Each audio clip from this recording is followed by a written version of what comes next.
A house with a big backyard has long been the dream of many Australian home buyers, and Brisbane residents are no different. The city still has the lowest density of any of the country's capitals, but in the next few decades its population is forecast to double to 5 million people, similar to Sydney today. A landmark CSIRO report has declared urban sprawl one of the key factors in the country's possible slow decline and recommends a dramatic increase in housing density and diversity. It means residents face a stark choice: give up the backyard dream or battle increased traffic congestion and inequality. Daya Clark has this week's special report. Meet the Matsons. Okay, ready? When country raised Sarah and Richard bought their Brisbane house, there wasn't room for compromise. A bit of space for gardens and pets and things like that. Just to have that sort of, typical Australian lifestyle, really. All that and a traditional Queenslander just 6 kilometres from Brisbane's CBD. I didn't want to spend most of my life, commuting to and from work and then missing out on the children's upbringing. But the Matsons' way of life is under pressure. The city still has the lowest density of any Australian capital, but lately it's been going up as well as out. The challenges to character of the city are there, but it's how we maintain the livability while also accommodating in southeast Queensland something like 30,000 new dwellings per year. Southeast Queensland's urban footprint has expanded exponentially over the past 70 years. 20,000 hectares have been added in the past decade alone, and it's forecast to keep growing, driven largely by home buyers.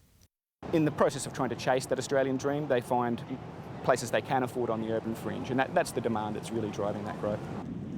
In an attempt to curb the sprawl, the 2017 regional plan recommended that 60% of all new homes be built within the existing boundaries.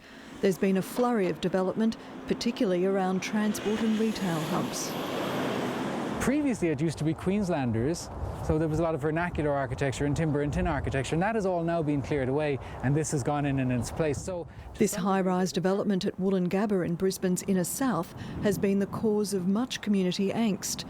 The 1,578-room building by Singapore-listed property developer WeHer is the largest student accommodation in the country. I'm being told by parents that use the buses that they can wait up to 3 or 4 buses to get on in peak hours. There's too much demand for development approval, and there's not enough supply of planners to properly look at these developments and council oversight. Ad hoc infill developments, including subdivisions in lower density areas, have galvanised community action groups. Mike Fowler's bushland view is gone. Never used to be able to see the houses in the background previously. Soon to be replaced by 45 townhouses. And traffic congestion is a particular problem. The acreage is now being sold and they're putting high density apartments and townhouses in, and it really is starting to have an impact on quality of living here.